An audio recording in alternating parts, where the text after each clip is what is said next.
I am the yellowhead farmer. At COP25, we heard that people are suffering, children are dying, civilizations are being wiped out, and entire ecosystems are collapsing. Still, you continue to spread lies about CO2 and scare us about end of the world in a few years. My children are so scared they can't sleep at night. Farmers know climate change better than anybody. Our livelihood depends on it. Climate is always changing from summer to fall to winter to spring. It is never ending. We know why and how. The world was created tilted on its axis and spun around the sun so that the sunlight will warm all parts of the world. Farmers know that life on earth is made possible by sun. It stands at a safe distance, but its radiation is not constant. Sun goes through its 11-year cycle and solar maximum when it is hottest and solar minimum when its radiation is minimal. Sun also has its 100-year and even longer term cycles. In the 70s, it was global cooling and IPCC feared ice age was coming. In the 80s, solar maximum set in and alarmists cried global warming and they feared the world was turning into lifeless desert. In the 90s, it was the environmental destruction which was going to end the world. At the Rio summit, 12-year-old Severn Suzuki told a UN panel that the world is ending in 12 years. Alarmists gave her many awards and made her chief of IPCC.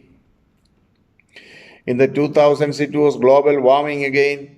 In 2006, US Vice President Al Gore made a movie about global warming and told us that the seas are rising and would soon drown us all.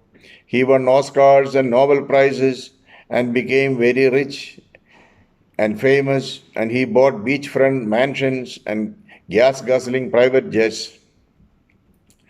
From 2010 onwards, the weather stabilized even though CO2 in the atmosphere kept on rising. Then the alarmists started agitating about climate change and wanted to shut down all coal, fossil fuel, and nuclear use.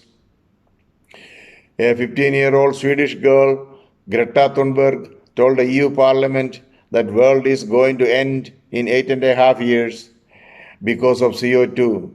Many countries declared climate emergency and allocated billions of dollars for replacing coal and nuclear-based power plants with renewables. Car industry is shut down and millions are out of work, and now everybody has to buy expensive electric cars.